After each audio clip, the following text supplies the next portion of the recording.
I love your podcast. I love being on Cancel Me Baby. And you have such a unique, brave perspective where, some things need to be said and it can't be said by old middle-aged white males, or else you have your daughters canceling you. And it needs, self-deprecating humor and self-identifying statements are the best way to communicate a different perspective. And you do it so eloquently and diplomatically, but yet get your point across. What do you think some of the techniques that you use, or some of, the ways that you do that? Because I think if more of us can learn to connect and still not agree, I always say appreciate the differences. We don't have to appreciate how we're the same. That's obvious. We're all humans. We all have lips and noses, and, we all have fears. But like, how you do such a wonderful job of allowing us to appreciate the differences between like you and I.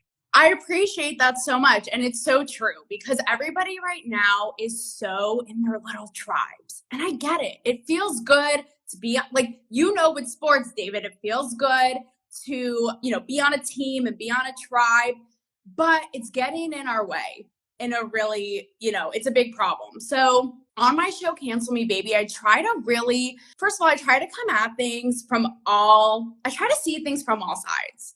And I also take a very irreverent, sort of politically incorrect way of looking at things. So I try to balance it so it's not so serious, because we're so tired and burnt out. So I think that's a big part of it, is I try to get my message across in a way that's also light and, and funny too. So, and that's the thing too, I love, David, when people say to me, I don't always agree, Taylor, but I love that you always like make me think about something in a new way, or I learned something, or it's fresh and it's different and it's not what we're hearing in the mainstream. How can we get people to get off the liability train and get on the accountability train and go after it? Okay, I am so glad you brought this up. I talk about this all the time. And funny enough, I'm actually shooting an episode after this of my show, Cancel Me Baby, talking about this a little bit. And of all things, it ties in J-Lo, right? So I talk about these themes in a pop culture sense, obviously. Given my background, I used to be a red carpet reporter, and I really reinvented the wheel of interviewing and talking about these issues, right? So something I think is a huge problem right now is this idea of like victim mentality. And I talk about it as the vantage point of a woman. And I say, like, yes, we can acknowledge, our past and structures set by the patriarchy and all these things, right? But I can acknowledge this, but I don't want to be tied to that. That's why I hate when I hear these buzz things like toxic masculinity, smash the patriarchy, blah, blah, blah.